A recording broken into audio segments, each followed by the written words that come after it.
This is Fernando Shervo, one of the first-year students from BSN Mathematics 1, and today we will be dwelling on the physical, cognitive, and socio-emotional development of the intermediate schooler on their late childhood. So first to discuss is the physical development of the intermediate pupil.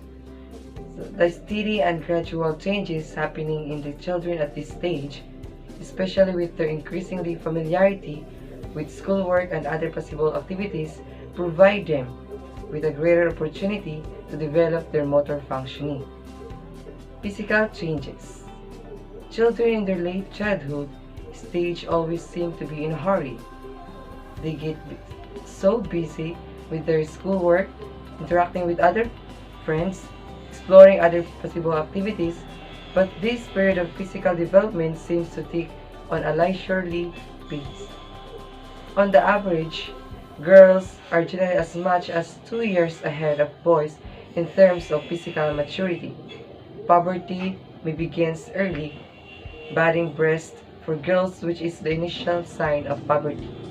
Some girls may also start with their menstrual period as early as 8 and some as late as 13. Many of the bodily structures like the liver, muscles, skeletons, kidneys, and face follows a normal curve of development for both girls and boys. Other structures like the brain, intestines, and other organs and bodily systems mature at their own time, thus affecting growth patterns. Children gain an average of 7 pounds in weight, an average of 2.5 inches height, and an average of an inch in head circumference each year. Children at this age have growth spurts sudden boost in height and width, which are usually accompanied by increase in appetite and food intake.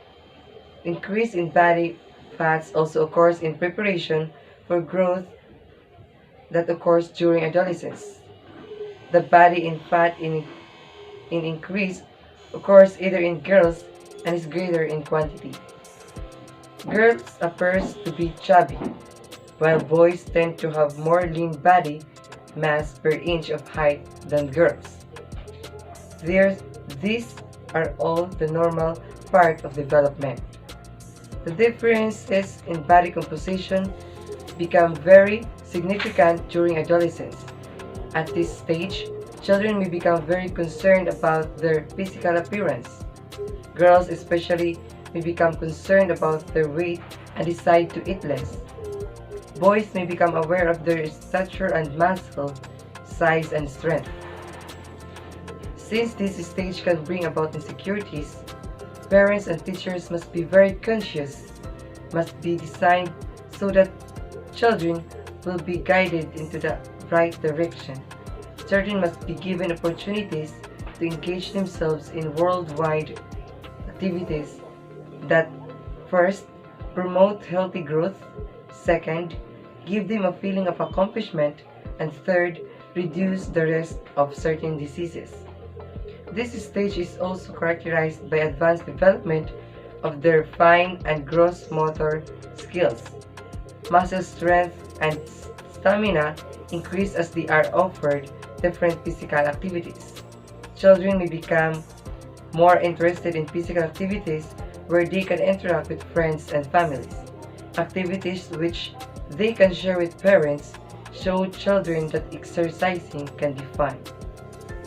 We are done with the physical development, so we proceed now to the cognitive development of intermediate schoolers on their late childhood.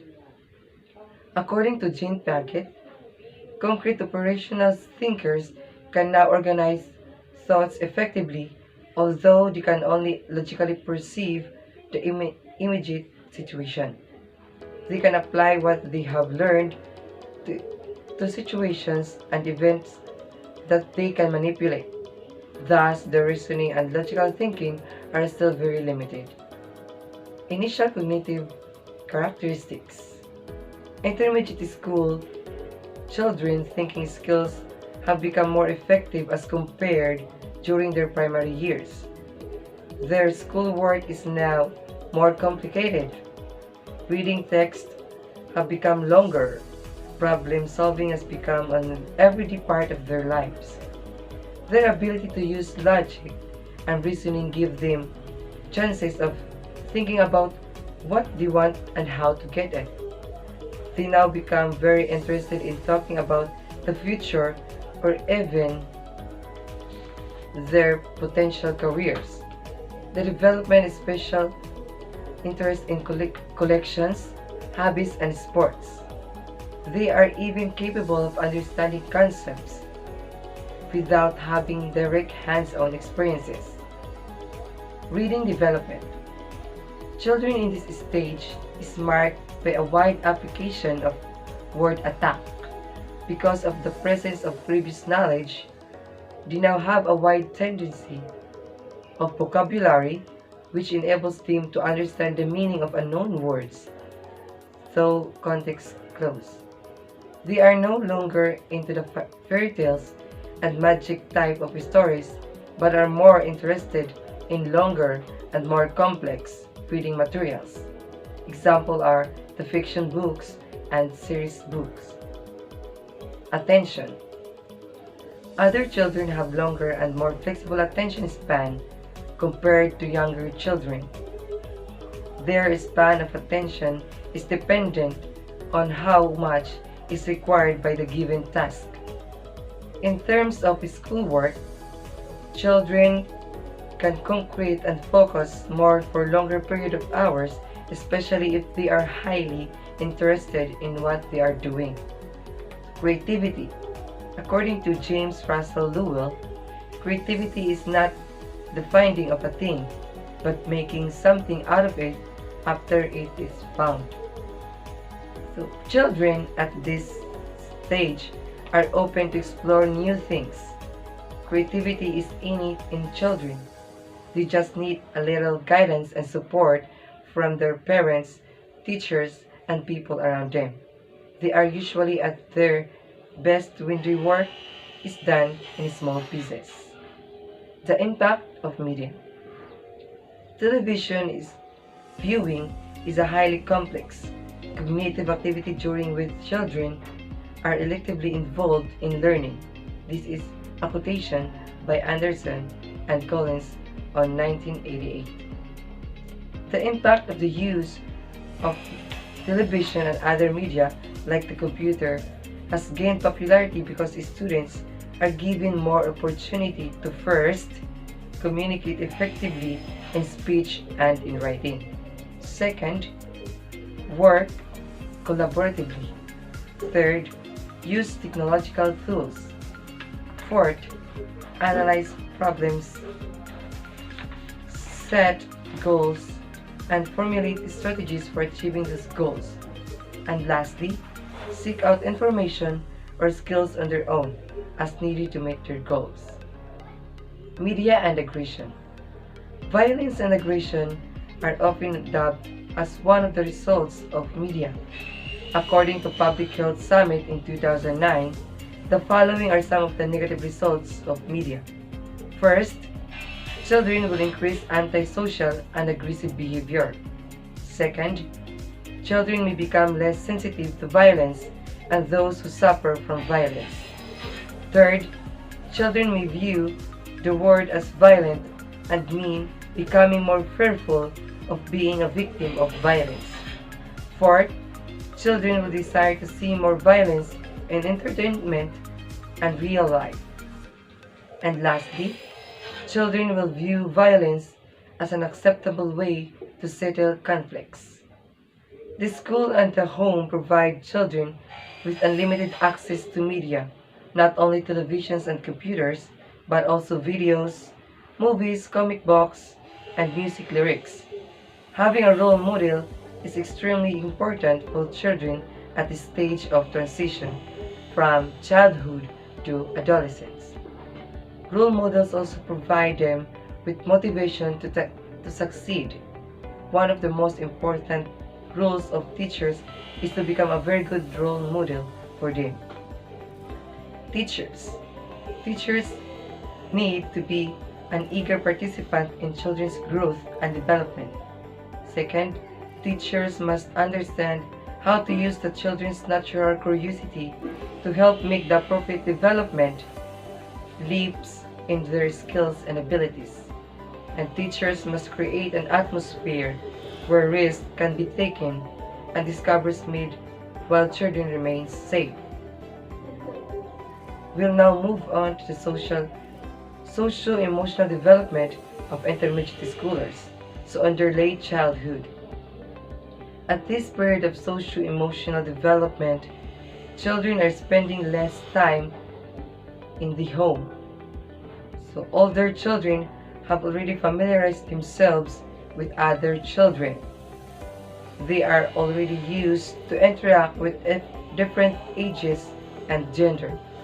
For many of them, these social networks are not only sources of social support but also different forms of learning.